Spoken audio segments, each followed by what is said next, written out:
Hey, fellow patriots, I'm Bree. And I'm Blaze. Some call me Pa. It has been said that we have 4 boxes to keep ourselves free. These are the soap box, the ballot box, the jury box, and the ammo box. And we are the 4th box. We are here to arm you with enough information, resources, and skills to take back your freedom, increase your self-sufficiency, and inspire you to join in the fight against tyranny. Thomas Jefferson said, "Eternal vigilance is the price of liberty." Thank you for joining us and for joining in this fight. Welcome back to the 4th box. What is up, 4th box listeners? We can't believe it. We've been talking about it for weeks. We have made it to our 100th episode. I'm truly, I don't know. I guess I don't know how to feel. I don't think when I started, I really thought this far ahead. I don't know if we knew how far this was going to go, how much we were going to stay involved with it. But I am so excited that we've made it to 100 episodes, Pop. I know there's going to be another 100 more and then some. So super excited what the future holds, but I'm just excited for us that we've made it this far and happy to have had so many listeners from all over along the way. So thank you to all of our listeners first and foremost, but what is up, Pops? Happy post-Thanksgiving and happy 100 episodes to you. Yeah, thank you, Bree. It is quite the milestone, as you mentioned. I don't know that either of us had any inkling how far it would go. Certainly had given no thought previously about what it was going to be like to get to 100. And now it just seems like it certainly is a milestone, but it seems like it's baked in the cake. You know, we've been doing it every week, almost 2 years. Have managed to find a way to get together and go through these discussions. Certainly have enjoyed them all. We want to welcome all of our faithful friends, listeners, anybody new, patriots from around the country that have joined us previously and continue to follow us. We are exceedingly happy to come to you tonight as we celebrate our 100th episode and looking forward to many more. Always lots to talk about. We always enjoy getting feedback from people out there, listeners, and other people that have had an opportunity to discuss what we have, and the many, many guests, of course, that we've had. Want to send out a great big thank you to all of the guests that have joined us. Looking forward to having some of them back on. It's been a really pretty cool 2 years. Yeah, for sure. Yeah, I think that's the biggest thing for me too. Not to sidetrack too much from what we want to get into, but I definitely didn't imagine having such a broad range of different people on our show from around the country and even some from around the world. And we've been very fortunate to meet so many new, interesting, like-minded people. And, you know, it allows us to further expand our own community. So I think that's just such a cool little side effect of what we've been doing here. Absolutely. Absolutely. We have had such a diverse group of people join us, all with very valid information to bring to the discussion that have allowed us to share it with our listeners and expose us to new things and new ideas. So, you know, that's tonight. I'm enjoying a Sam Adams Winter White Ale. It seems a little early, but we have winter setting in here in central Pennsylvania. And I am saluting tonight all of those who continue to join us, who have joined us over the 2 years, to those who have offered support and donations and words of encouragement. Thank you. And especially to you, Bree, the motivation, the commitment, and the focus behind this podcast.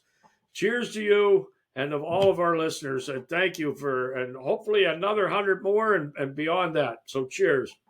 Woo, cheers. I do have a quote, and I know we have some things that we want to take care of here on our 100th episode tonight. We've been kind of leading up to it. So the quote tonight: when our country turned 100 years old, Ulysses Grant was the president. In honor of our 100th episode, I thought it fitting to select a quote from the man who was president when our country turned 100. And I found it very fitting for our times. Grant says there are but two parties now, traitors and patriots. And I want hereafter to be ranked with the latter. And I trust the stronger party. Ulysses S. Grant. And I say a lot of those thoughts involved with that quote are probably appropriate today. Great quote. Yeah, I love that you tied that into the 100th there too. That was a good connection, and it really does fit, like so many of the quotes that you've shared from the past fits perfectly in with the times that we're experiencing now. So great, perfect fit. Awesome. All right, so you had put out a request, and how'd we do? We got some pretty good questions. Before we dive into those, I just want to quickly remind everyone that we did do a giveaway. So we will announce the winner for that at the end of this episode. So bear with us if you're somebody who did enter that giveaway online. We've got a lot of great stuff that we're going to be giving away. So stick with us through the rest of the episode and we will share that at the end here. But the idea that we had for tonight, and it was actually your idea, Pops, was that we take some listeners from, or I have that backwards. We take some questions from listeners, and we didn't really ask for any specific topic or anything, actually. It's very open-ended, so we have a pretty good mix of questions. I pulled maybe like 6 of them just because I have a feeling that as we get to talking about some of these ideas, it could turn into a very long episode. So we'll see where these ones take us, and then maybe we'll end up having time to hit on a few more. So let's just jump right into some of these these questions. Hey, I wondered, Bree, before we did that, and maybe I'm catching you completely off guard, but any of the stuff that was part of the giveaway, are you able to display anything that is part of that, or is that not something you're able to do, or can we do that tonight at the end of the show? Oh, well, I can plug in some pictures for the people who watch this on video after the fact. I don't have it handy, but yes, I can do that. For anyone who's on social media, they, I believe, saw everything. We do have a Fourth Box t-shirt, some Fourth Box stickers, a couple books. Oh, and of course, how could I forget? The Citizens Rulebook is also in there. We wouldn't want to forget to include one of those. So pretty good mix. Hopefully we do another one of these in the future. For anyone who didn't get the chance to sign up for this one, we will do another one here shortly and include some more of these goodies. So yeah, good question. Okay. Great. That was a good first question to get us started. So okay. That being said, let's just dive into some of these questions. We're going to be jumping around a lot here with topics, but the very first one is, can you give us some pros and cons of term limits? So I'll let you start and then I'll send it back to me. Okay. Well, are you able to divulge where that question came in from? Just as a point of curiosity. I don't know if I have all of the people listed. I think I only have one of them listed, so I don't quite remember that one. So forgive me as I go through these. I didn't write down the names of no, that's fine. And I'd like to thank the listener that submitted that question. It certainly is a valid point. My position on term limits has evolved over the years. At first, I was very, very much opposed to it. And the reason I was opposed to it is because we, the people, already have the ability to limit terms of everybody simply by putting somebody in. But we know how difficult that has become. So for one of the pros that I would suggest is, and not to get too long-winded, but it would certainly diminish the big dollar influence in Congress, in the House and in the Senate. And we know that people in the House and in the Senate are under the influence of all the big players, all the big lobbyists, the big pharma, the big media, the big food, the military industrial complex. These are the people that our elected officials, unfortunately, end up answering to and not to us. And they're all going to deny that, but they all are participating. So term limits would reduce that, the opportunity for big money influence. And if we had a couple of terms being the maximum that somebody was allowed at any particular office. Say a representative could do 3 or 4 terms, which would be 6 or 8 years, and a senator maybe 2, because the Senate, of course, is 6-year terms. So you would reduce significantly the amount of integrity that we lose from these folks that go in there, and many of them come in very clear-eyed and very honest with their efforts. But after they're in there, they're in the cesspool for a while. They turn into one of the turds, which is what we have down there now. And basically, those folks have not upheld their oath. Therefore, they have lied to all of us. So nothing that comes out of their mouth is much meaningful to me. The cons, really, to me, are that we have diminished the effectiveness of the Constitution and the means that was given to us by the founders of managing that. And we should all recognize the value of just changing these people out. Just vote for the opposite person. Vote for somebody different instead of putting the same long-seated.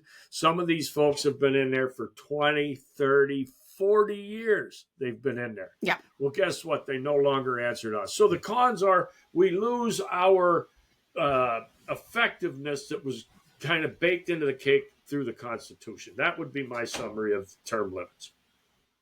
Yeah, I think that's great. And, it's something that we've talked about on here many times. We've tried to explain this to people that all you have to do is just vote for a different person, even if it's not your color, your team, right? Like, it's actually a pretty easy solution that is already available to us. And a lot of that starts on a much simpler level. And we've discussed this too. Getting people onto the ballot is a first step. It's a really big problem that it's so difficult to get on the ballot in the first place. It'd be a lot easier if we could get people on the ballot and you had more choices every time. When you don't, think about how many times you show up to vote and the only person is the incumbent. You don't even have anybody else to vote for. And it doesn't mean that maybe somebody else didn't want to be on the ballot, but they probably just didn't have the money to be on the ballot. So that's a problem in itself, but it is kind of jumping a little bit away from the base of the question, which is just that pros and cons. And for me, I kind of made some notes on this one. The cons, I guess, if I have to think of a con, like for me, I'm very pro term limit, so it's kind of tough to come up with one. But if I have to think of one, what I would say, and what I think people argue a little bit here, is that depending on the limit that is actually placed on the term, like what amount of time we're giving these people, there's the potential that they're not actually able to accomplish what we wanted them to do. So we as the voter are supposed to have the power to put this person in and accomplish this thing for us. Go down to Washington or go down to, whatever your state capital is, whatever that might be, the person that you're voting for. And we're supposed to say, this is what I want you to do when you get down there. And depending on what limit we've set, maybe they don't have enough time to accomplish that thing. So then we're kind of, again, to your point, losing our efficacy of what we're able to do as the constituent. Mm-hmm. I don't know if I necessarily buy into that idea, just because I think if the government was working more efficiently, we wouldn't have to spend like 8 years accomplishing one goal, because we wouldn't have these omnibus bills. We would be able to be like, this is the one thing I want to do. Let's just do it. Yes or no. So I think that if things were functioning at that constitutional level, the problem would resolve itself there and we wouldn't be thinking about that as a con. But as far as pros, I think the main pro, and you just said it, is that we're hindering the creation of tyrants. Are we stopping it? No, of course not. Like it's never going to stop. There's always going to be people that are behind the curtain here, and that's the bigger issue again. But I think it does give us the ability to hinder creating more tyrants, creating more of these power-hungry demons that are doing nothing for us and everything for the state. The state constitution of Massachusetts, I think, actually says it best, and I wrote this down because I thought it was so well verbalized. They basically require public officers to return to a private life so as to prevent those who are vested with authority from becoming oppressors. So this was the whole idea of term limits from the start, like before the United States Constitution even was a thought, was to keep people from becoming oppressors. And obviously, by removing people from this environment where they're able to become oppressors, you allow them to be what they actually are, which you've talked about on this show before. The farmer, the teacher, the mailman, the guy down the street, your next door neighbor. That's what it's supposed to be. Yep. And they're supposed to get in and they're supposed to get out. And then you're supposed to pass it to the other guy at the other end of the street. And everybody's supposed to do their duty. It's a duty. It's a service. You get in, you do it for a brief little moment, you come back, and the next guy has his run. So that this oppressor, this tyrant doesn't become created.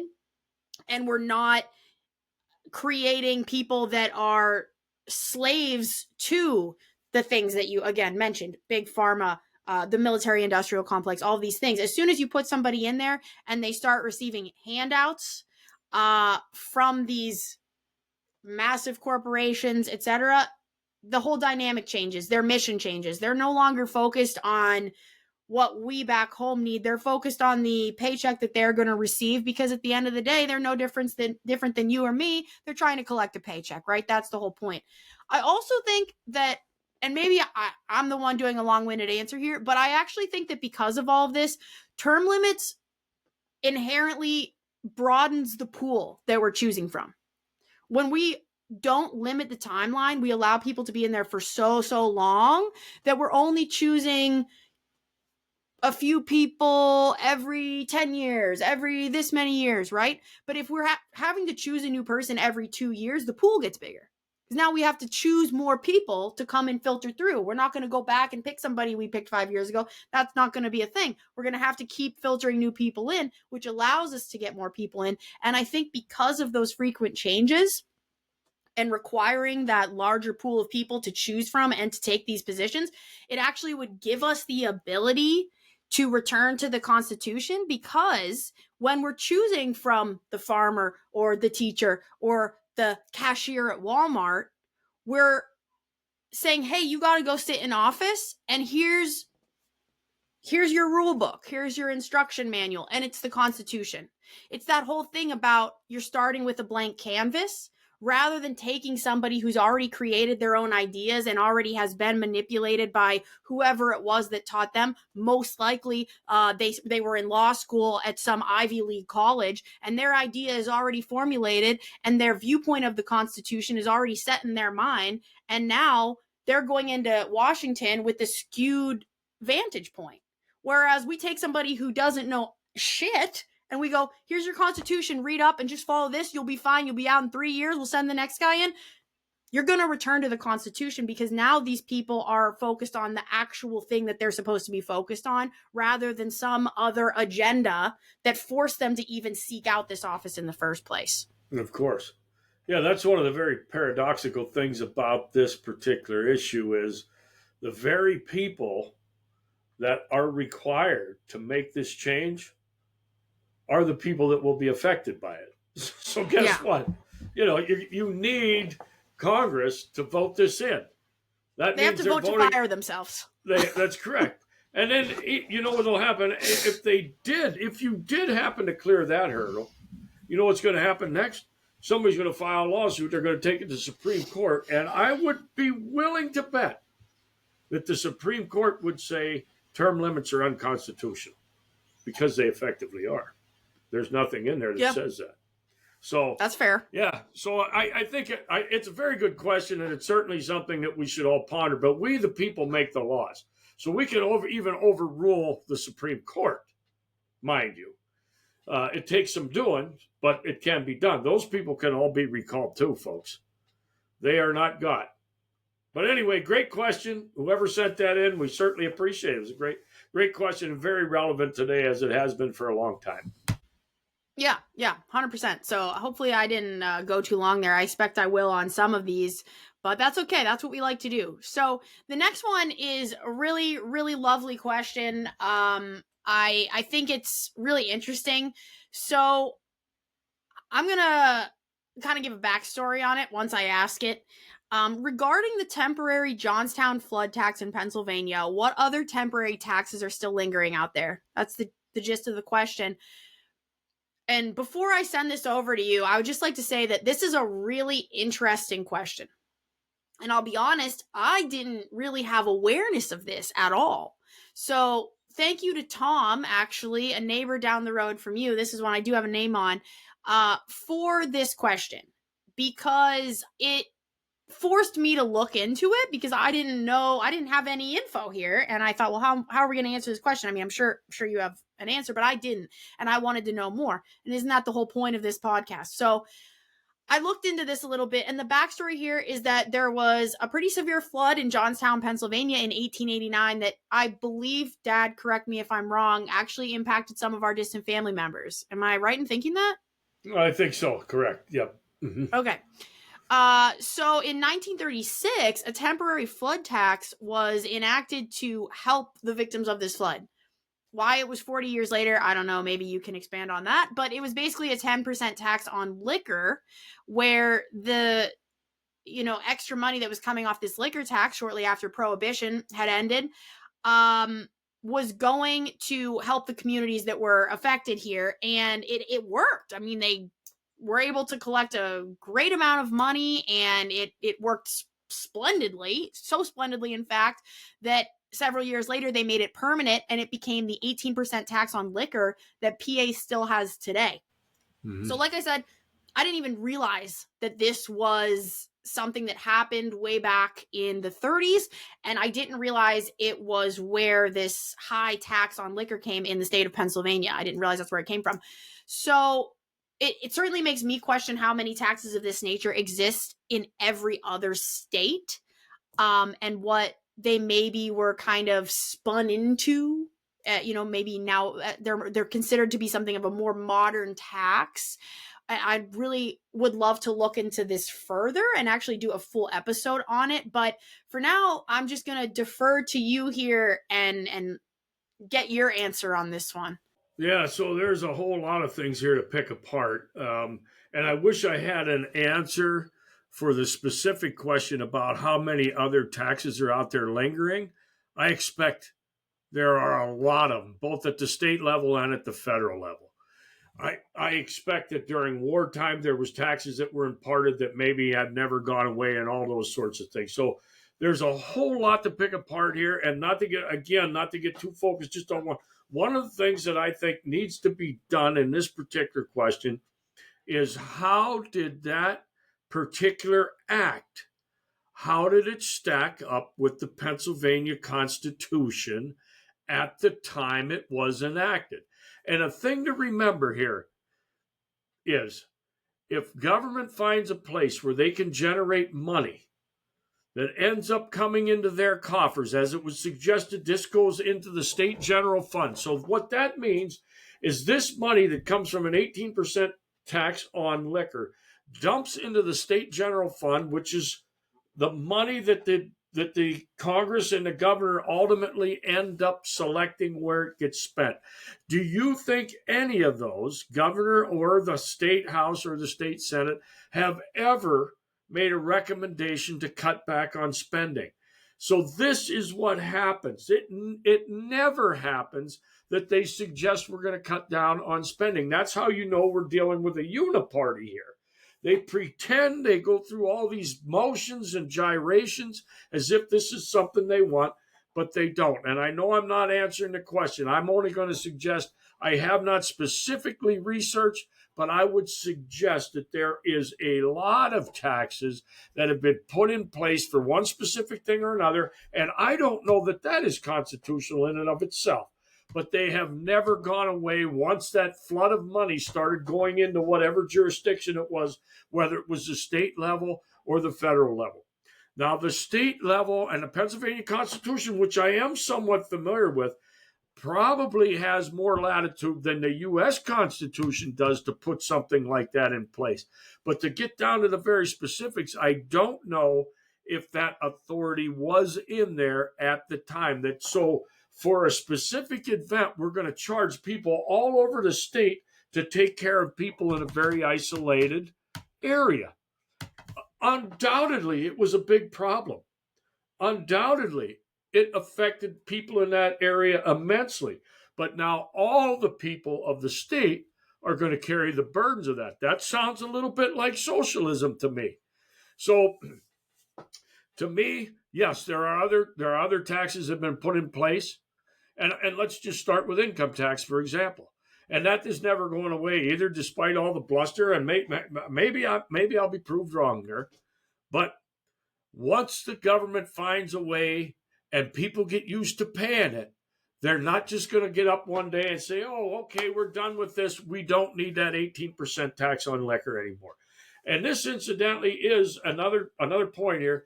Probably one of the major underlying reasons that Pennsylvania is one of the only 2 or 3 states left in the country that still has a state liquor control board. It probably is part of the justification for this tax that continues. Right. That's really interesting because I have known that the laws around liquor in Pennsylvania have always been very strict, but I just did not have this background information. And it's part of what makes me question how many other taxes, and not even taxes necessarily. I don't think it's just a tax issue. I think it's like I guess you could say even a law issue, like how many, temporary mandates have there been that then have become a permanent law type thing. I mean, it's the same concept, right? And I think there's so many examples of that. And that's why I said I would love to do a full episode on this after reading this question, because I think there's probably so much of this going on that we're not really thinking about. Was it constitutional in the 1930s?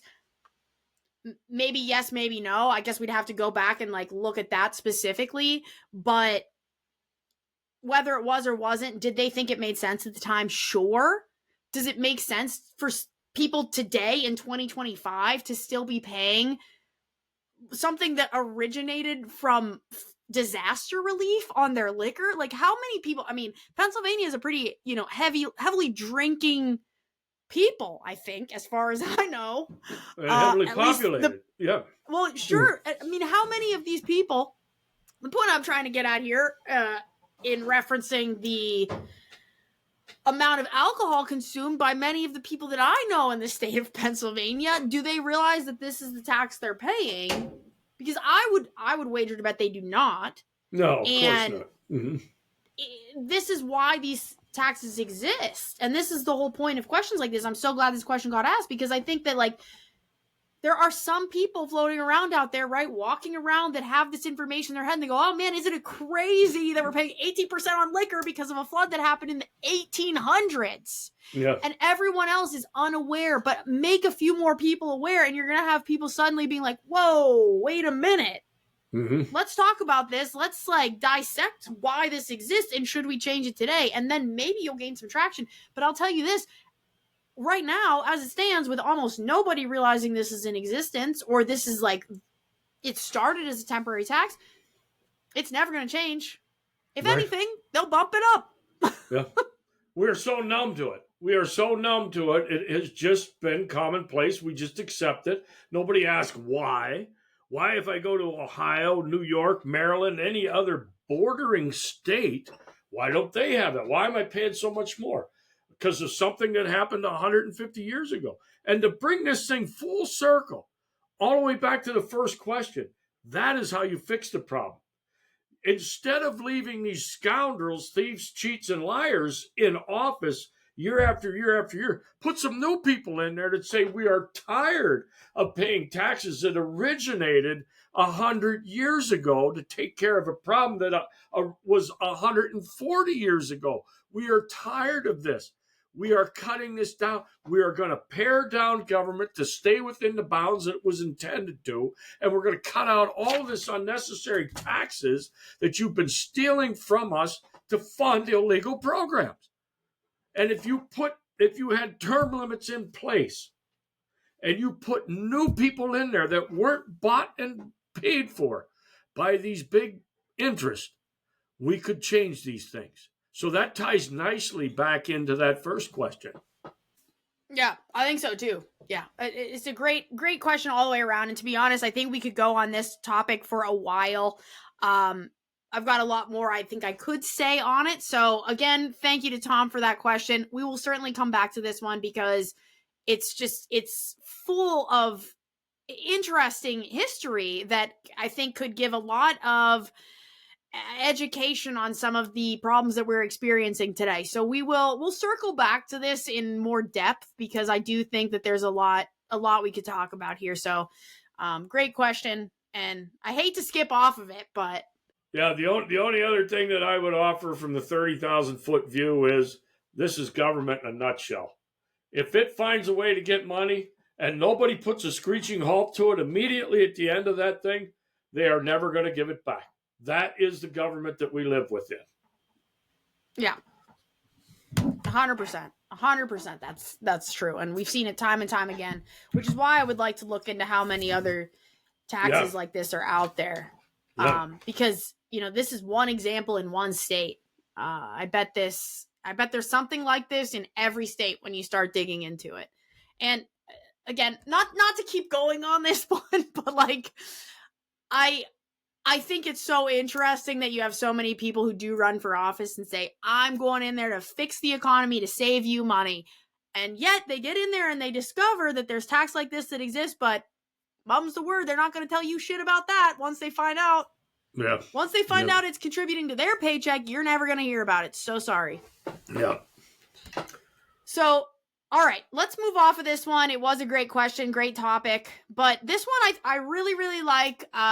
Really, I think good question, because this is pretty recent that we're starting to hear about these changes with student loans. So how will the big, beautiful bill impact future student loan borrowers?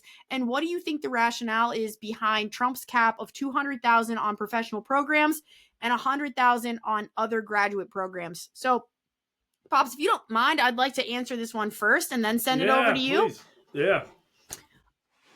So I think I would kind of like to start my response to this one on the second half of the question and reference what I believe the rationale is. So I don't want to give a lot of credit to the people behind this, because I tend to believe that anyone in government's objectives are sinister more often than not. Whether or not that's true here, I don't know. It's just the cynicism that I have towards all governments.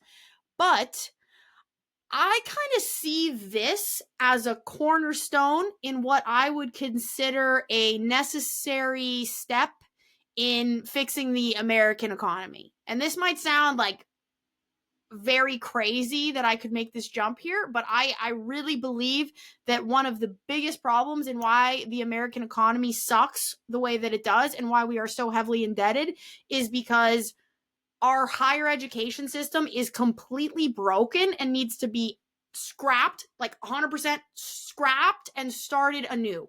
This idea of capping federal loans is not that. It's not scrapping it and starting new by any means, but I think it's probably as close as the government could get to that without inciting complete and total outrage. Because I do think there's so many people that are like, oh, college, university, whatever. I mean, people are still tied to this idea, which is a complete farce and a complete scam. Literally, it's the biggest scam I can think of, actually. And the effect that it has had on our economy.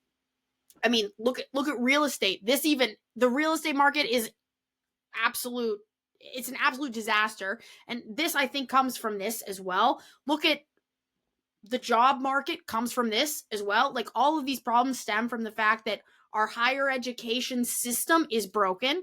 And I think that doing this forces a few things. It forces students to make decisions more wisely, in that it makes you become more aware of the debt that you're going to take on before you sign up for it. I mean, when you are in high school, most of us experience this. You must go to college. It doesn't even matter what you go for, but you gotta go.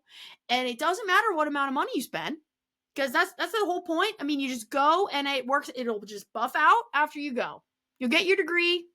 Don't worry about it. It's all going to be fine.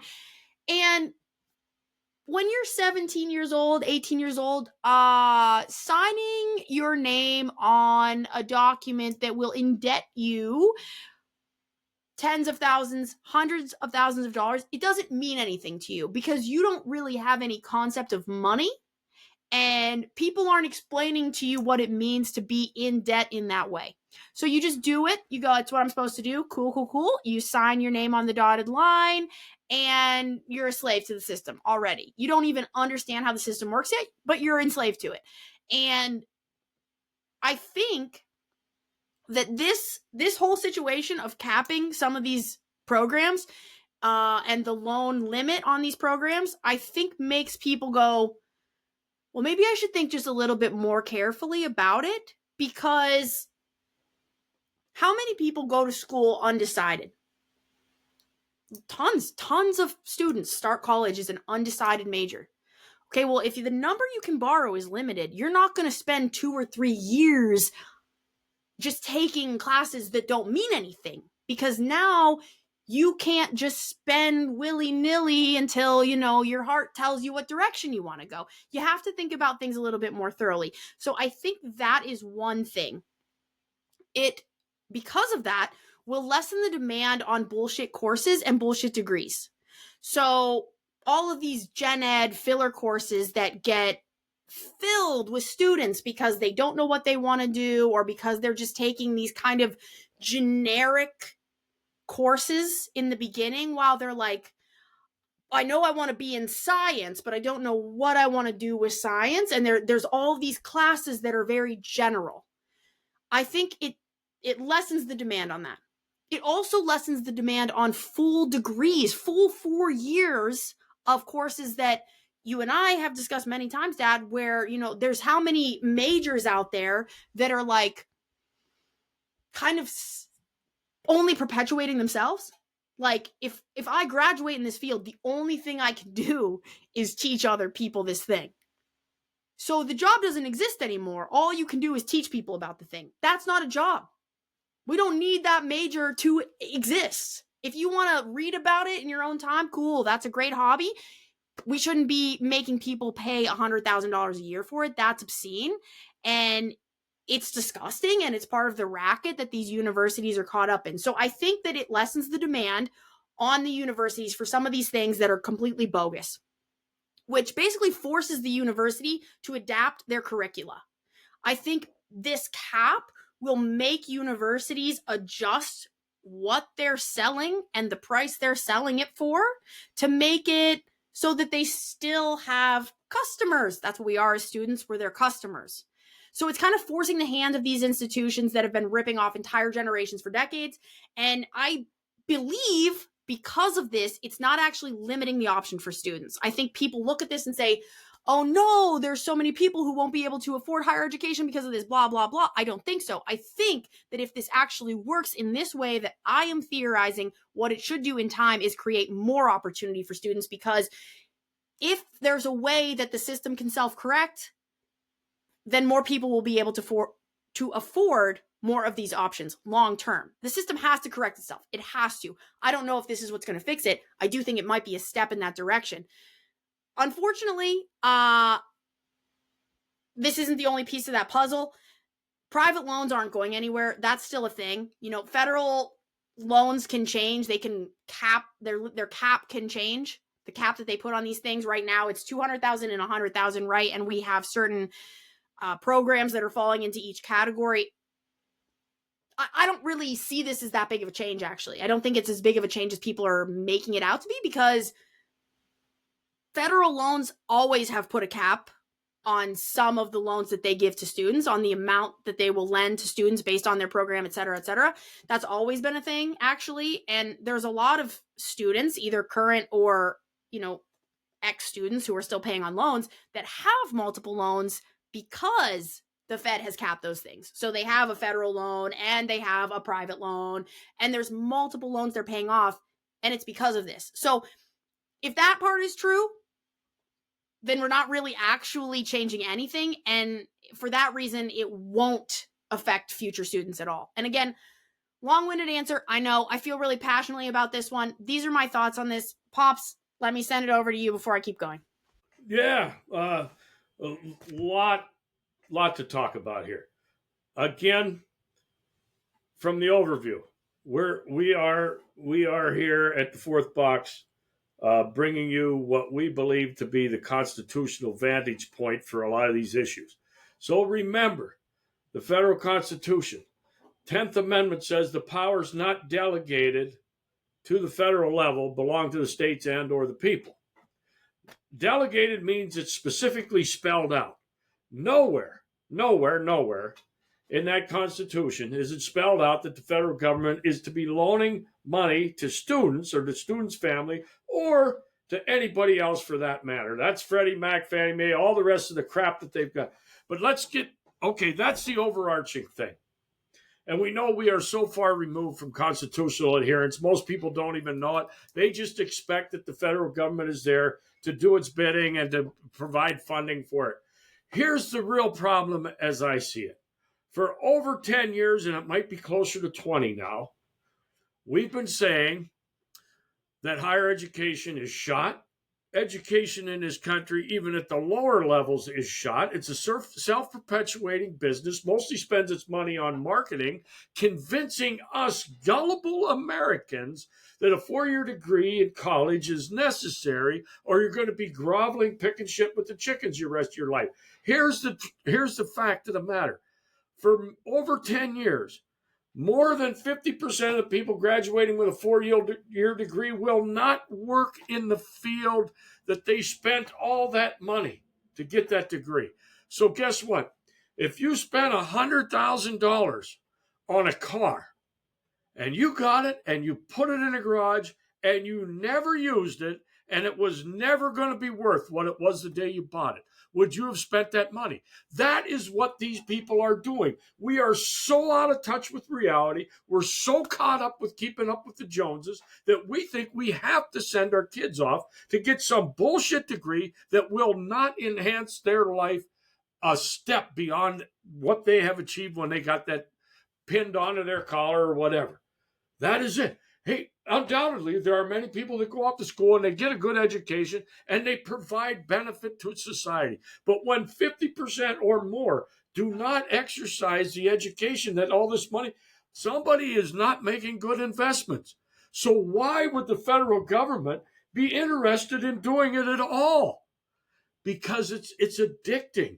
Because we as a society have been caught up in it. And I think the winds are changing.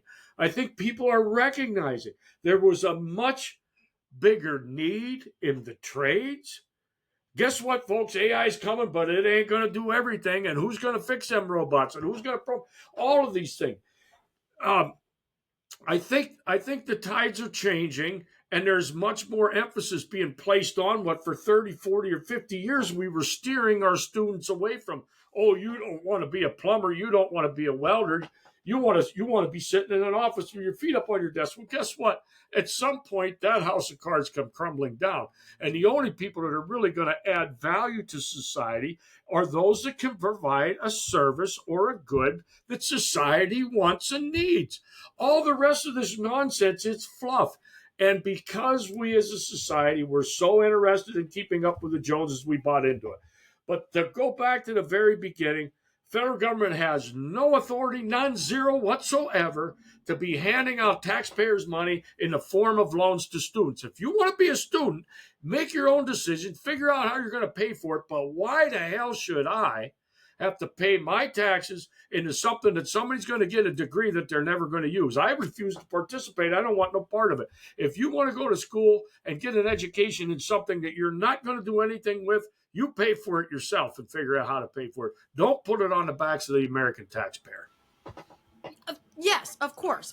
A million times yes. And this is what's so crazy about this whole argument to me is like, again, I finished my argument with it, right? Is that private loans are still a thing. Private loans have actually always been a thing. Some people have had the foresight to only get a loan privately. And if you want to do that, by all means, if you think it's worth it to get a $200,000 loan privately, fine, sure. Do you know why it exists for people to get a loan of this magnitude through the federal government? Because most of the time, someone who's a private lender is going to go, no, the return on investment isn't worth it. That's my honest answer. And if you went to a private lender and they told you that, you might actually rethink your thought process. You might go, oh, okay, why do you think that? And they would say, well, here's why.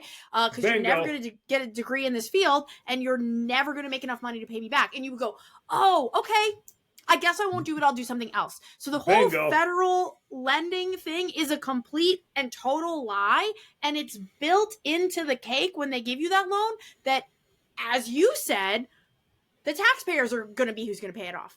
You're not going to pay that shit off because you're never going to be able to afford it. It's baked into the cake when you apply for that loan. And they don't tell you that either, but it also means you. It means you're paying for everybody else's loans that they take out. So it's this non-stop cycle, right? Like the snake eating its own tail. And it's for what? For what? You just made the point that most of these degrees are about to be taken over by AI. Mm-hmm. Can you fix somebody's toilet? Can you bake a loaf of bread? Yeah. AI can't. So if you don't have a degree that actually matters, then you spent this much money for literally nothing. And the caps that we're putting on these, 200,000 and 100,000, it's not great. We're still not fixing anything because, to your point, shouldn't exist at all. Cap should actually be zero. We want to take it to the Constitution. Cap is zero. We're not doing it anymore. That's correct. 100%. And that's why it's supposed to be left to the state, because if your state wants to do that within its boundaries and it wants to provide low interest financing to students within the state has the authority to do that. The federal government does not. But because it's coming from the federal government, we all fall down on our knees and everybody worships a broken idol. This self-perpetuating business called higher education is terrible. It has put the kids up to date, your age and younger. It has enslaved them. They have been convinced they got to go do it. It's a life experience. You got to go to college. You got to go get your 4-year degree. It's some bullshit thing that you can't use when you get out, but you will be indebted the rest of your life trying to keep up with the payment. And somehow or another, like getting a COVID shot, this is something that everybody was, well, we better go do it because it sounds like the right thing to do. We have got to come up with more common sense coming from each individual and quit following the herd down these terrible rabbit holes that people seem to willing to follow. It just has put this country in a terrible position. And the kids, you guys and younger, it has placed you in bondage. You're in bondage. Yep. That is the bottom line. And a federal loan, who are you in bondage to? The government. Precisely. The state. You are a slave to the state. And you want to run around and pretend you're free. Shut the hell up, dude. Come on.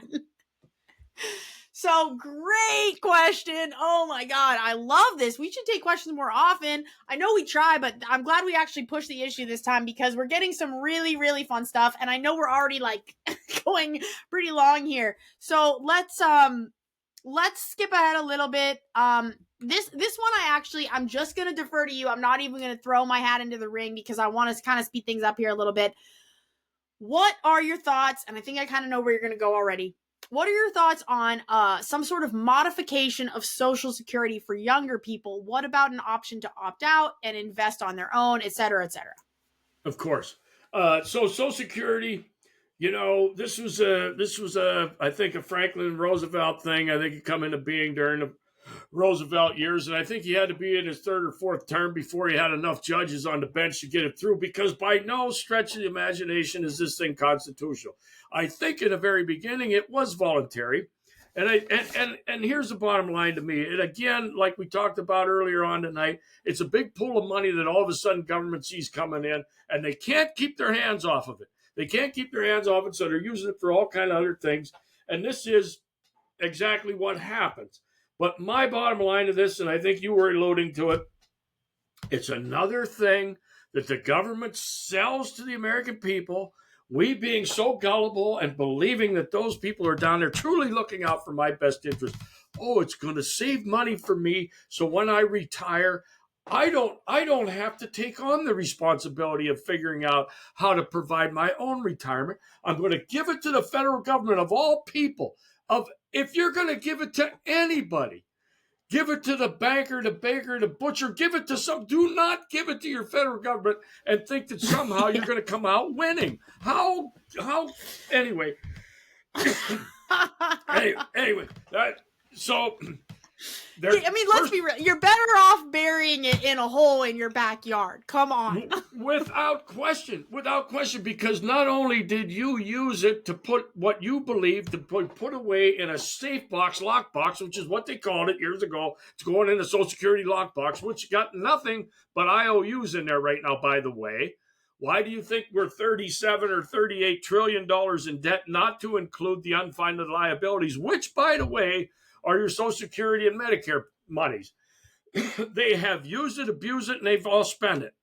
So if you happen to get to the finish line and all of a sudden they say, well, guess what, folks, the whole thing's gone, you will know why. Because we were so foolish that we could believe the federal government when they come out and said, we're going to do something really wonderful for you. We're going to have this thing called Social Security. We're going to put away a little bit of your money each paycheck. And at the end, we're going to have a big pile for you and you're going to get it all back.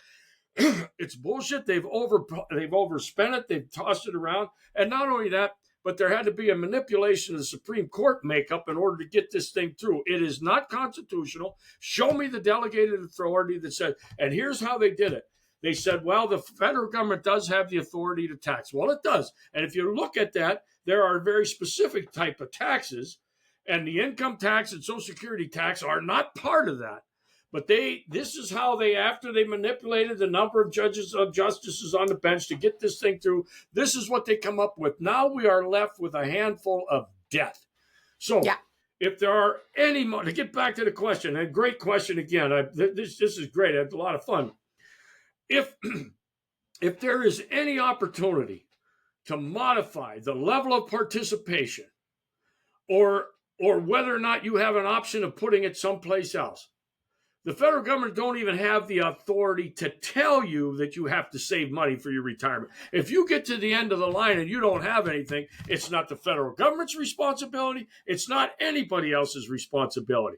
The only thing they are supposed to be doing for us is to provide for us the liberty to do what we want to do. And if you get to the finish line and you don't have enough money, oh, well, I'm sorry. Okay? But if there are, because we are so far removed from that, if there are any modifications to current Social Security makeup that would allow younger people to opt out or to modify their level of participation or do whatever at their choice, it's better than what we have now, and I would be in favor of. I would be in favor of tearing the whole thing down and saying it should have never happened to begin with, but how are you going to fix it now that this thing's been going on? It's got to go through the cycle of crashing, hurting a lot of people. It's going to have to go through that. And then start clean. Start with the book. Use the Constitution. Stay within those confines and don't get off on these side streets where they can sell a book of goods that they're going to do you some good, because they are not. It's going to cause somebody a whole lot of ass ache, and it's coming up quicker than we think it is. Oh, yeah. I mean, if you think about it on its face, if somebody were to approach me today and be like, hello, I am a politician. I work in Washington, D.C. Let me hang on to some of your money for you. I'd be like, are you sick in the head? Like, what are you even saying to me? I would never. No, but I'm going to give it back to you in the end. I don't care. That's crazy. You're stealing my money. And that's all it is and has always been. And the fact that we've just been letting it happen is so bad, because you never, ever get out what you put in. And that is, it's theft. It's theft. It's theft. It's theft. It's theft. And why are we still doing it? Yeah. I think this goes back to the Johnstown Flood Tax. We are so numb and so used to it, we just tolerate it. But it was never intended to be. There is no authority at the federal level to be stealing this money from you. Remember, anything not giving voluntarily that is taken from you is theft. It's stolen. And I'm not giving any of it voluntarily, so as far as I'm concerned, they're stealing from me every time they take payment for Social Security. And how can you pay people more than what they put in? At some point, the wheels come off. How do you keep up with that? But that's what they've been doing for years, and they've been writing IOUs. That the system is completely corrupt. It is run by our federal government. What else would you expect? But if there are any pullbacks on the level of participation or whether or not you even have to participate, I would be completely 100% in favor of it because that was the way it should have been to begin with. Yes, absolutely. Yeah. So another great question. Thank you for that. I think all of these are questions that we could quite literally turn into full episodes, and maybe we will. Maybe that will be our 2026 New Year's theme, is we'll take some of these questions and just run with them, because I know we're having a lot of fun. So let's get right into the next one before we keep going. We're going to really switch gears here. I think this is a great question. I'm so excited somebody asked this. In fact, I will just say who this one was. This was Fox. He has been on our show before. This question is about the new documentary, The Age of Disclosure. Do we think the government is leaning into this because they're admitting we're at the mercy of an alien race, or is this all Project Bluebeam? So I'm going to give a little bit of backstory here, because I think it's easy to not exactly know what's going on with this question. There's so many things to pay attention to, right? Like, we talk about this all the time. It's very hard to be paying attention to every single chaotic thing that's going on in the world. So if you're not caught up on this one, Age of Disclosure is a documentary that was released this year by Dan Farah. The film explores an alleged 80-year global cover-up of non-human intelligent life and a secret race among world powers to reverse engineer advanced technology of non-human origin. It features interviews with 34 members of U.S. government and military and intelligence community members. Second part of the explanation here, for those of you who don't know what Project Bluebeam is. We actually spoke about this, gosh, it was early in our podcast, so probably well over a year and a half ago maybe. It's not a declassified CIA project. This is conspiratorial, God forbid. So Serge Monast, who is a Canadian conspiracy writer, popularized the idea of Project Bluebeam in the mid-90s. He claimed that a coalition of global elites working through NASA and the UN would stage a multi-phase psyop to collapse existing religions and impose a one-world government and new age religion under an antichrist figure. So I think a lot of us who pay attention to underground rumblings, I guess, have probably come in contact with notions of Project Bluebeam. This is very much anything related to alien life form and the government using it to its advantage is, I guess, the best way I could say it. I mean, look into it at your own on your own time. I think there's a lot there. It's not a declassified CIA project, right? So we can't call it Project Bluebeam, but there have been a lot of people that have speculated that this is something that has existed for a long, long time, and that the government that we know in our own country and maybe the global ruling class, as we've called them affectionately many times, would use this to their advantage to kind of manipulate what happens here on Earth. And you could see how this could easily lend itself to the New World Order agenda, which does come up very often in other conversations. So this documentary basically confirms that there is other life out there, and it makes the argument that our nation has to be the first to gain access to it and utilize their technology, which it's very Cold War vibes, in my opinion, this race to something. And, it's also kind of like the race to being first on the moon, which I don't really necessarily want to get into that. We don't know if that happened. But this whole Project Bluebeam idea basically stems from the fact that people out there believe that we're going to manipulate the idea of an alien class to control what happens here on our planet. And I actually, unfortunately, think that would be very easy to do because people are stupid. And I wish that wasn't true, but we wouldn't be where we are if that was not true. So, unfortunately, the only answer that I have to this one is that is there evidence that Project Bluebeam exists? No. But when has the CIA not done shit like this? There are so many CIA ops that have not been declassified. We have, imagine what hasn't been. We know of some of the really crazy ones, we think, but what have they not declassified to us? Even still, think of the ones we know of. Operation Northwoods. This is the staging of false flag events. We have Project Bluebird, and it kind of later turned into MK Ultra, which focuses on behavior control and psychological manipulation. What do I think all this talk is right now when the world is crazy enough and they're going to come at us and be like, yeah, by the way, aliens are real. All of our sitting congressmen and military intelligence officers are sitting in a documentary and they're going, yep, it's all real, and we just hope we get to it first before China and Russia. Yeah, that feels like bullshit to me. I mean, I don't think I'm like the smartest person ever. I think I've just kind of been paying attention enough. That feels like bullshit to me. This is insane. So I don't know. I don't have anything else to say necessarily here other than I wanted to give the background and just say this feels made up. But what do you think, Dad? Yeah, here's my knee jerk reaction to this whole thing.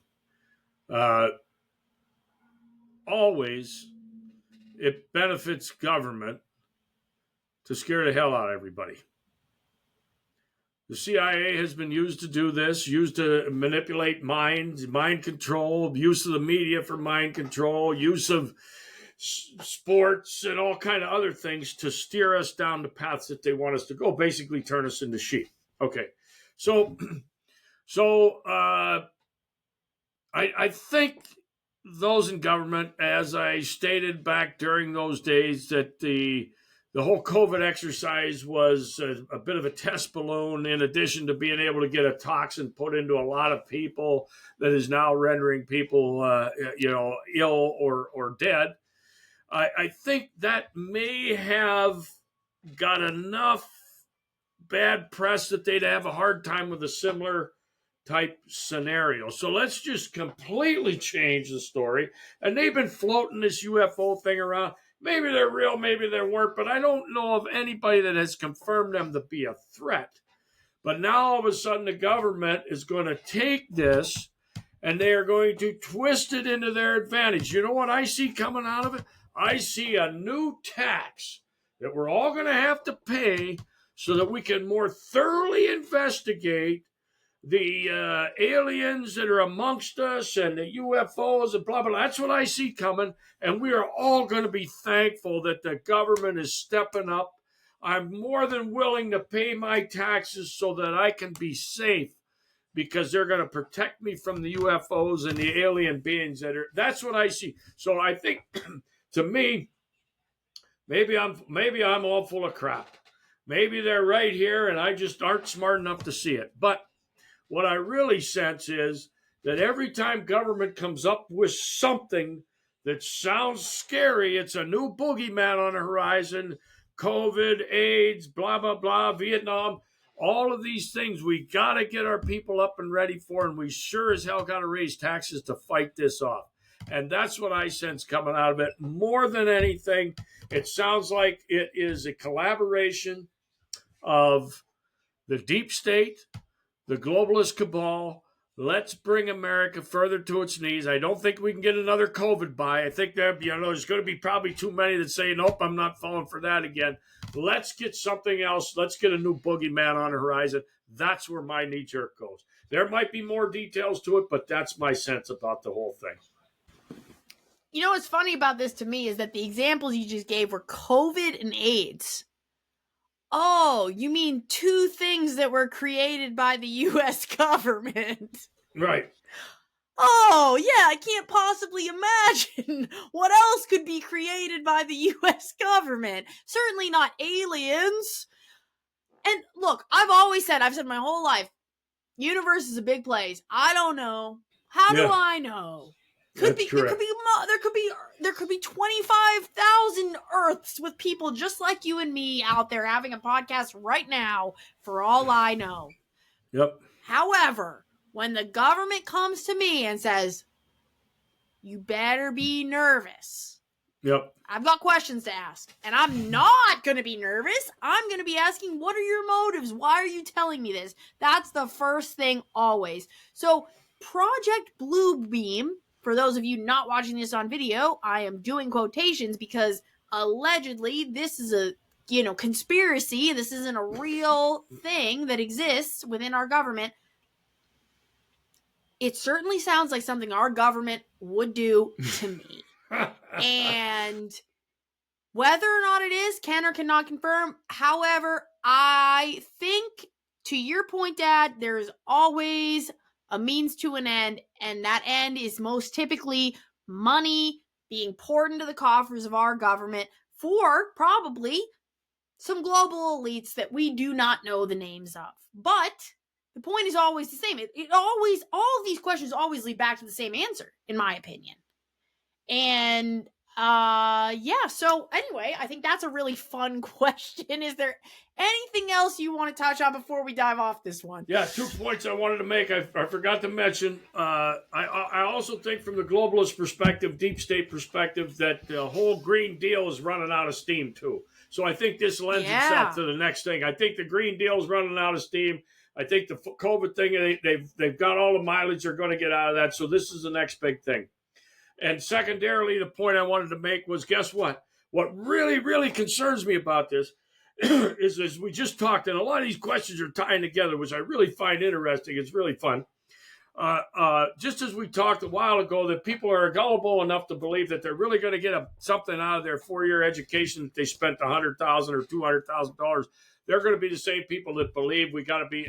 I'm willing to give another 20% of my just to make sure that the UFOs aren't landing in my backyard, and that's what scares me, is people will go along with it.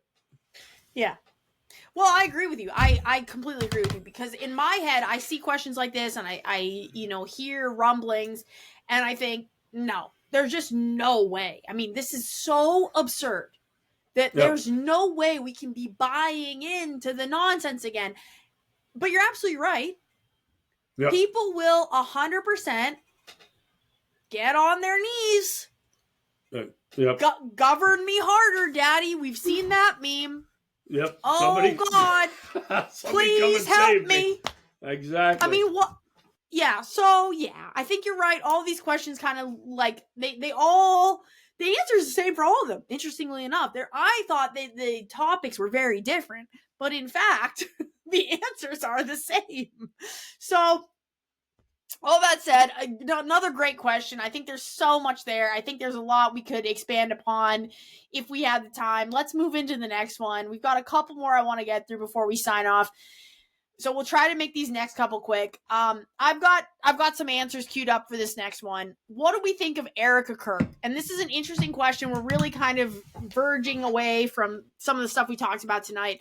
I'm just going to dive right into my thoughts on this. I don't know what you have, Dad, but for me, a lot of things are very shady. Let's just admit that. I have said on many, many episodes that you can have coincidences, but you cannot have 27 coincidences in a row and still just call it normal life.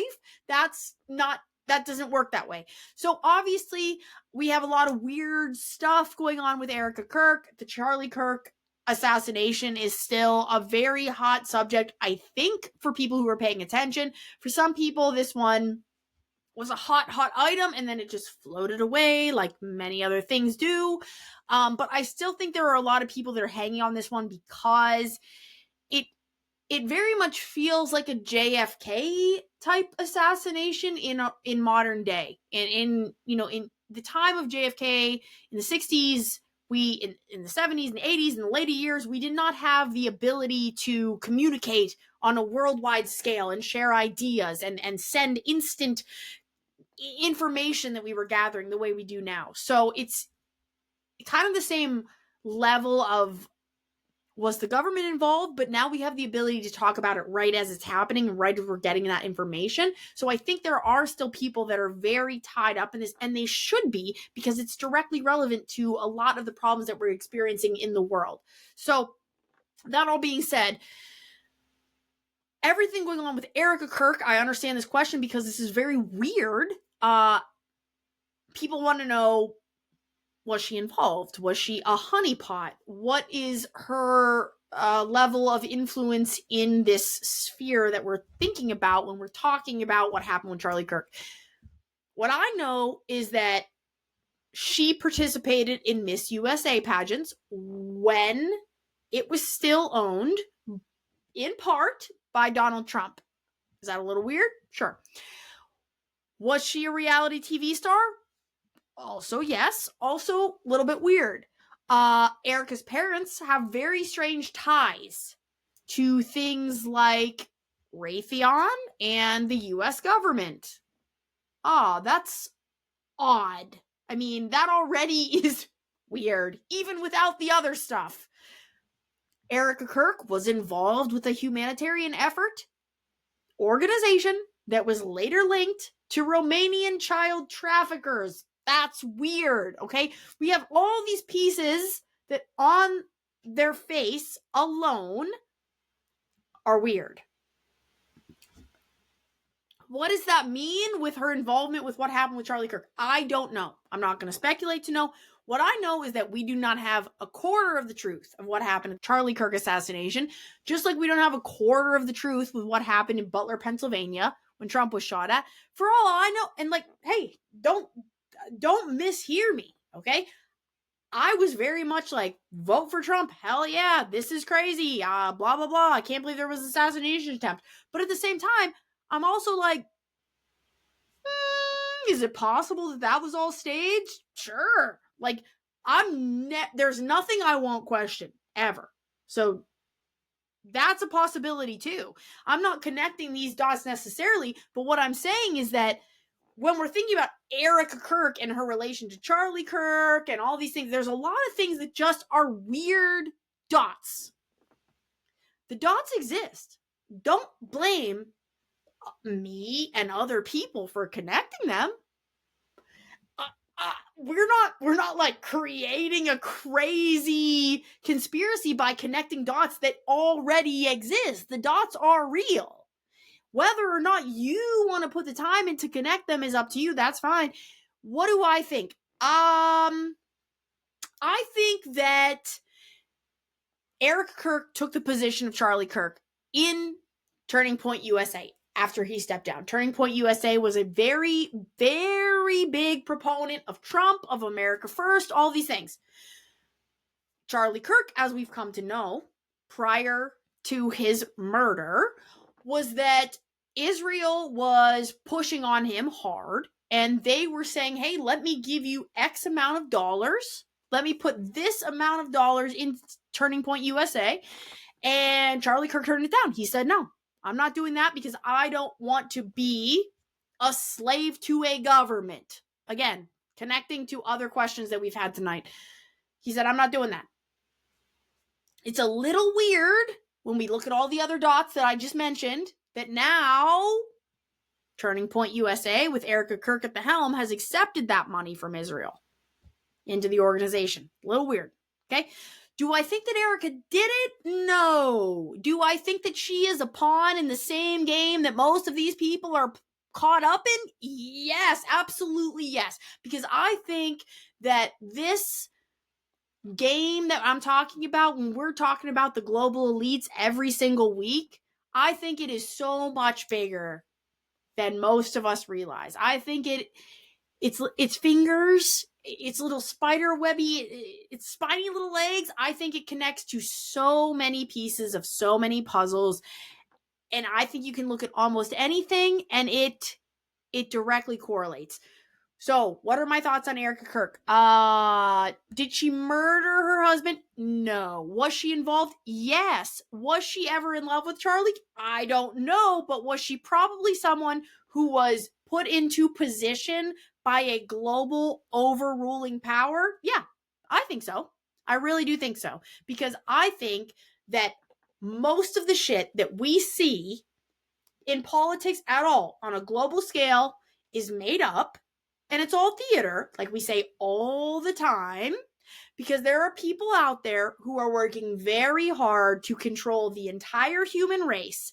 And I don't think it's ridiculous to say that, because as we work our way down these questions, we realize they're all sort of tied to the same thing, and all of them involve us as slaves and other people ruling over us. And I think that just some blonde, cute little lady being used as a pawn in that game is not the most outrageous thought out there by any means.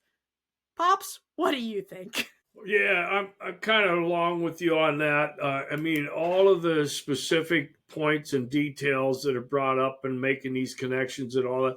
My knee jerk reaction to this is the powers that be, whether she was or she wasn't an insider, the powers that be are manipulating the stories today to work to their benefit. Period. Whether whether Erica was completely devoted, loving wife who had absolutely zero to do with it, or she was completely bought and paid for by the Israelis or somebody else to help facilitate this whole thing, I don't know. The only thing I can say that I feel 100% confident of, whatever stories are percolating up today are being manipulated by the big media and all of these other sources that are working at the behest of the globalist cabal, which I think is what you were suggesting. So all of the stuff that's going on, we don't know. We do not have the specific details, but we do know that big media, big pharma, military industrial complex, big food, big education, all are working not for our benefit. They are working for the benefit of those that are trying to rule the world. And the stories that are being manipulated and fed out into the public for our absorption are being done for that very purpose, to benefit them, not us. Mm-hmm. Yeah, I agree. So, again, another question we could do a whole episode on. There's so many topics here. I've got two more questions I think I want to touch on before we sign off for the night. I know this is already a long one, but we kind of expected it to be asking for questions. So, last couple here. What are our thoughts on Trump potentially becoming engaged with Venezuela? Pops, what do you think about that?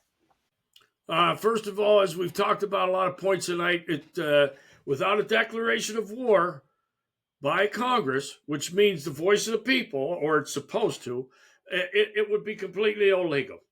I don't know. I don't know exactly what he's trying to accomplish here, other than the crackdown on drugs, which the war on drugs is something that this country has been, and other economic reasons and so forth. But to me, I think it's a lot of bluster. I think it may be positioning ourselves to try to keep China from becoming such a big influence in Central America. But if this does take place from the Fourth Box podcast position, it should require an act of war, just like blasting these boats out of the water. I listened to Pete Hegseth, and I mentioned this a couple of weeks ago. He said, we know where they're coming from. We know who they are. We know what they're carrying. We know where they're going. Well, if that's the case, then why don't you wait until they enter international waters and take care of them there? Bring them in. Why are you blasting them out of the water with very sophisticated weaponry? This is a show of force. It's not necessary, and it is certainly not constitutional. But is there going to be boots on the ground? It certainly sounds like the war drums are pounding. It certainly sounds like this is a message to China and others that have tried to cram their way into Central America. And I think this may be really the backdrop to that whole story. But my position would be, if we're going to war, the American public should be behind it, and that should be voiced through Congress. And the House of Representatives, the voice of the people, should be the ones that initiate that bill, because that's where all bills that require spending are supposed to initiate, and they should declare war if that is what the American public believes is in its best interest. But I would not be standing with that group. I mean, I honestly don't know who would at this point. I think that this goes completely against the America First ideal, which is what most of us voted for. I said it last week, I'll say it again. We voted for Make America Great Again. We did not vote for Trump to just get in there and do whatever the hell he wanted. And by whatever the hell he wanted, I mean whatever his handlers are telling him to do, obviously. And I very much feel like that's what's going on here. And I think you touched on a couple of the maybes of why this is happening. I mean, does it have to do with the fact that, like, we're trying to hinder some of other countries' influence on Venezuela's oil production, et cetera, et cetera? I don't know. I really don't know is the thing. And I don't think most people do. I don't really know if we know, like, why we're so mad at Venezuela right now. I think it's personally a little ridiculous, but I think that people are arguing that we're reasserting American dominance and we're boxing out these rivals, whether it is China or Russia, et cetera, et cetera. But I think that the people that feel this way they're claiming America first when they argue these points, and I just don't know if I have the same idea of America first. I think that my idea of America first is much different. It to me means like we start here. None of us wanted war. That was like a whole part of the point of what we voted for. There was that whole Restore the Republic event, and it was like 7 principles, and one of them is like no more war. We don't need war in this country right now. We simply do not need it. If we need it, it's based around weird financial economical issues that the American people do not want or care about. And I think that that's what's happening here. I don't think that anyone in America wants another war. I don't think we want this at all in Venezuela or in Asia or in the Middle East. We don't want a war right now. And we don't need it because we have so many problems here. I mean, you name it, we've got it. But like, look at the national disasters alone that we haven't even thought about dealing with. How many have we talked about on this show we haven't even thought about dealing with? And again, let's look at it from a constitutional standpoint. I'm not saying we are supposed to just give out our money, but the money is already there. We're going to give it away anyway. Instead, we're not going to give it to our people. We're going to give it to foreign entities to do these bullshit wars for reasons that the American people don't even know. I don't know. Right. I don't know. I mean, we don't know. Like, what's happening? So, I mean, my stance is easy on this one. I don't think we should have any more wars. Not right now. That's correct, because ultimately, who benefits from this? The military-industrial complex and the international banking community. We're not being threatened. Higgs just said it himself, and that's the point I keep trying to make. If you have all this intelligence and you know every single person, who they are, where they're coming from, what they're hauling, then stop them when they get here. We don't need to send military assets to a foreign country and start something that is not posing an immediate threat to us by some kind of invasion. If you know who's coming, stop them as they're coming in, throw them away for the rest of their life, and you dealt with it. But who benefits from another war? The military-industrial complex and the international banking community, just like all these other topics we've talked about. Always. Money, money, money. So with that, let's get to the very last question, and I think it's a good one to end on because these topics are bleak, as are most of our conversations. So this is a little bit of a tough one for me, I'll be honest, and I hate that it is. Share some positive notes on the Constitution today and the strength of the country today. So I found a couple interesting bills that were recently passed within the last couple months that I would like to share. And then I'll send it over to you, Dad. So there is Texas SB 1234, which codifies state non-cooperation with federal gun registry mandates, explicitly citing the Second and 10th Amendments, citing amid lawsuits against ATF rules. Basically, this one shows that states are using constitutional sovereignty to resist DC. And interestingly enough, the next one is Florida HB 567, This one protects parental rights in education against federal Title IX reinterpretations framed as 10th Amendment pushback upheld in preliminary federal court rulings denying injunctions. So I saved these two because I think it's interesting, and this is not the only two. These are not the only two. These are just, these are within the last 2 months. And I thought these were interesting because both of these tie into the 10th Amendment, which we've discussed many times on this show. And I think it's interesting that many of the good things that are coming out of our government right now are the I'm not quite sure how to say it, but we're leaning on the 10th Amendment, which is that the states have the power rather than the federal government. And this is something that we've talked about many times, thanks to Sheriff Mack and other points, but that is something that's come up many times. And there are things that are happening right now across the country that are proving that the 10th Amendment is still alive and well. And I think it's a good thing to know, because I think we should be leaning into this as much as we can. I think we should be taking advantage of the fact that we are not supposed to lean on our federal government. We are supposed to lean on those closest to us, on our state representatives, on our sheriffs in our own counties. Better yet, our own communities, our own families. That's not governed by anyone. Yeah, ouch. Ugh. Believe it or not, most of what you are doing, the decisions you're making, shouldn't be governed by anyone. I know that's a tough pill to swallow for some people, but that's the whole point of all of this, is that you're supposed to make your own decisions, and sometimes they're not the right ones. But you're not supposed to just blindly give your decision making away.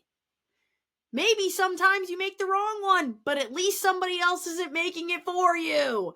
So I saved these two bills because they were reflecting on the fact that the states still have power, and it's not just this blind overreach of federal government. And I think it's important for us to know that we do still have power in small doses where it's supposed to be. So those were important to me, but anything that you have to share on that one as far as positive notes? Yeah, I think the point you make is great, and the positive side of that would be this. Not that I have a whole lot of faith in Republicans, but please note, in these two instances you mentioned, both Florida, DeSantis, and Texas, Abbott, are pretty solid in terms of Republican ideals, governors who are exercising what basically was determined at the Mack case at the Supreme Court, that states are not subject to federal direction. The only place that the federal government has jurisdiction are in the 18 specific authorities that are delegated, spelled out specifically to be left for the federal government. Everything else is to be left for the states, and the states have to recognize that they have the authority, the responsibility, and the duty to tell the federal government to go pound sand. You do not have jurisdiction. And at least in this particular instance, DeSantis and Abbott have exercised some apparent willingness to do that. That would be the good news. The overall good news that I'm going to take from this weekend, week post-Thanksgiving, what I see that gives me hope is I see young people, young families with babies. You know what? People that have brought children into this world are going to, by nature, they're going to fight for what's best for those kids. Mm-hmm. And when you see families and little babies coming into this world, there is somebody that is going to continue to carry the torch, continue to fight for those children to have the blessings that were won by the blood of our forefathers. That is what I see as the good news. That the governors down in those two states, and there may be others, but remember this, all of our listeners, we have the ability and the right and responsibility to contact our state level officials and tell them, review the Mac case, review the ruling handed out by Anton Scalia that says the states are not subject to federal direction. Don't you wish your state legislatures understood and recognized that? And that's the quote right out of Mac's book. But that is where the authority comes from. That is our duty. That is the state level duty. And young families, young people bringing children in this world are going to be looking out for those kids' best interest. And that is a place for them to go to say, we want the federal government off of our back, to stay confined to those very well spelled out and defined and small duties. That is it. The rest of them we want handled at the state and at the local level so we can have some influence on how our lives are being governed. Yeah. Yeah, that's such a great one. I mean, it's something so obvious and something that's not necessarily on paper, right? Like new families and new children, and that's always the fight. Like we can always make new warriors on our side. And yeah, so I mean, great, fantastic point, especially coming off Thanksgiving. I kind of wanted to end on that one that was a positive note. I know there's more questions that we could get to. I know we've already gone a while here. I do think we should save a couple for future episodes. Is there anything else, Dad, that you wanted to touch on? I know I sent you a few. Is there anything else you wanted to get to tonight before we close off? No, I think it was a terrific episode because of the feedback we got from the field, and thank you to all of our listeners that shared their question, and those that we did not get to, we will certainly do that.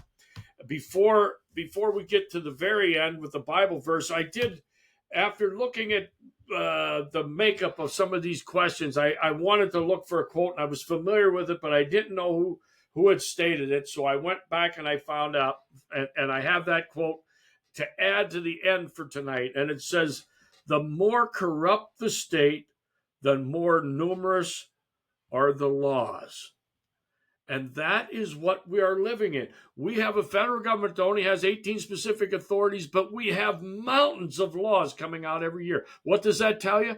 That tells you that the government is more corrupt. The more laws, the more corrupt. And that comes from, you either say a Tacitus or Tacitus, 56 AD. This was an observation that was made way back right after the time of Christ. This observation was made. Ancient Roman philosopher, historian, some say one of the most significant.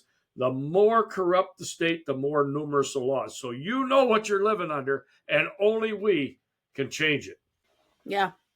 And I think the last thing I want to add in here is that it's so easy to look around us and think, gosh, I mean, we've got it bad, right? But like when I look at the rest of the world, we still have it okay. What's important to remember, and what's something that we've discussed before, is that the reason we are such a threat to tyranny and to the global cabal is because we are some of the last standing people that have any sense of freedom, and we see it dwindling. Our freedom here is dwindling. It's going away. This is it. We are one of the last strongholds on a global scale. If we fall, everyone falls. There's not a backup. You don't get to run away to another country that's better. It isn't there. They're falling far faster than we are. Their freedoms are slipping far faster than ours are. We are holding on by a thread, and other countries around the world are losing their freedoms left and right, and it's coming for us next. We are a stronghold. We're the last stronghold. So we have to do our part. These questions, they're fun. They're cool. It's great to have this engagement, this interaction. I love that people are excited and want to know this stuff. It's awesome. What are we going to do about it? How are we going to sync up and make a plan? Because when we fall, everybody falls, and there's not a backup plan. That's correct. So I thought this was a great episode. I really enjoyed getting questions. I think we should do this again. I think we have a lot of awesome topics, and it's interesting when you really think about how they felt very different in the beginning, but as we go through them, you realize they all do connect in a lot of different ways. So I really enjoyed that. I think this is a fair place to wrap it up for the night. And before we do, I will announce our giveaway winner. So, funny enough, we had 382 entries of sorts. We had 382 people half enter into our giveaway, but only one person actually followed all of the instructions and followed, liked, and tagged someone. So, by default, that person is going to be our giveaway winner. And that person's name is Eli Valentine. Eli Valentine is our giveaway winner. So we will be reaching out to Eli on social media. And thank you to everybody for entering, at least in some capacity. We're really excited to send this off to Eli. So with that, congratulations, and thank you all for joining us for 100 episodes. I'm so excited that we made it this far. We'll certainly get back to the questions we didn't answer tonight. Thank you to those of you who submitted questions. It was super fun to get through them. Pops, please do close us out with a Bible verse and anything else you have to add. All right. I also would like to send a huge debt of gratitude to everybody who submitted questions, everybody who's hung with us now over this almost 2 years and been with us here through this 100th episode that I think was probably one of the best ones. I really enjoyed it. And for tonight, since we're on the 100 theme, my Bible verse, if a man has 100 sheep and one of them has gone astray, does he not leave the 99 on the mountains and search for the one that went astray? And if he finds it, truly I say to you, he rejoices over it more than over the other 99 that did not go astray. And that comes from Matthew, Gospel of Matthew, chapter 18, verses 12 and 13. Great Bible verse. Thank you for that. I'm glad we got to wrap it up with that. Really was a fun conversation, and I hope to do another one like this soon. So thank you to all of our listeners. Thank you for 100 episodes. We do plan to be here for 100 more. And with that, what else is there to say? But until next week. Stay vigilant, everybody.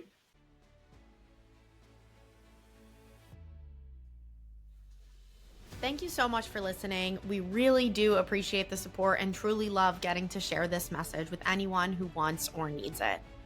The best way for you to support the show is to subscribe, add a rating, and share with everyone you know. You can find us on Instagram, X, and at thefourthbox.com. We'll see you next Thursday at 6 p.m. Stay vigilant.